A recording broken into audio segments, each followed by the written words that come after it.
Hi, everybody. Stefan Molyneux. Hope you're doing well. Here with Cassie Jaye. Back with Cassie Jaye, I would say. She is the founder of Jaye, with an E, Bird Productions, and the director of the award-winning documentaries Daddy I Do, which examined the abstinence-only movement versus comprehensive sex education, and The Right to Love, an American Family, which followed one family's activism fighting for same-sex marriage rights in California.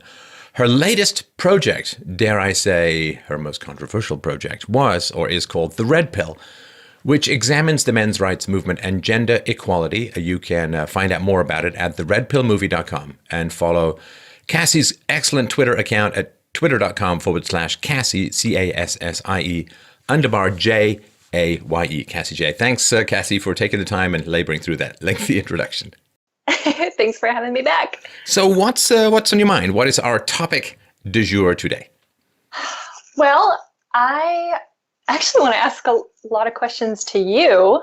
I'm processing a lot of different topics in my head right now, looking for my next feature film project. And there's something that is really just kind of poking at my side that I can't quite get a handle on or understand. And I actually want to ask you about it.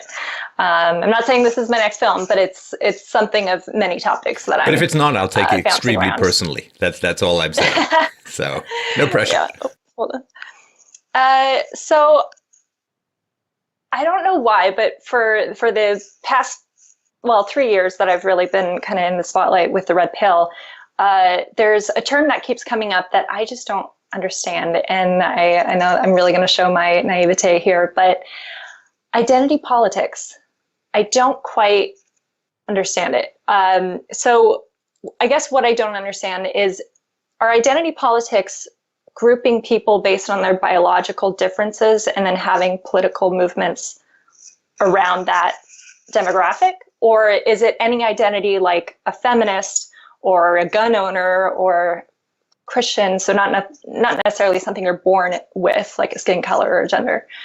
Could you clarify that for me? I can clarify as far as I see it. That doesn't necessarily mean that this is the way everyone sees it, of course. But I will say this. The most important word in the phrase identity politics is the word politics.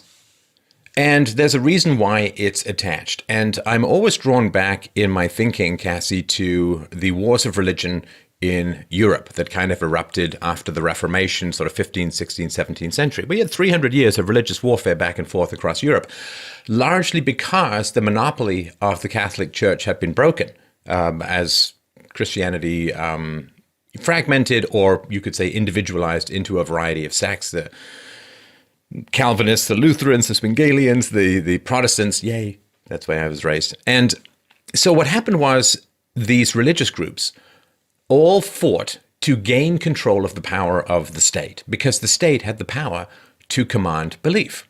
In other words, it was a real win-lose. Like if the Calvinists got control of the government, then the Calvinists could use the power of the state to promote Calvinism and to persecute those who came from different religions. This went on and cost untold numbers of lives. This went on for hundreds of years, off and on. And eventually people just said, okay, I think it's time to separate church and state. Because when the church and the state were separated, then people could pursue their individual belief systems and attempt to proselytize or to convert other people through the word rather than the sword. And things became a whole lot calmer in that realm. When the state has the power to benefit particular groups at the expense of other groups, then groups vie for control of that for two reasons. Obviously, A, because they want the power of the state to promote their own perspectives or their own interests. And B, they know that if they don't get that power, it's going to be used against them.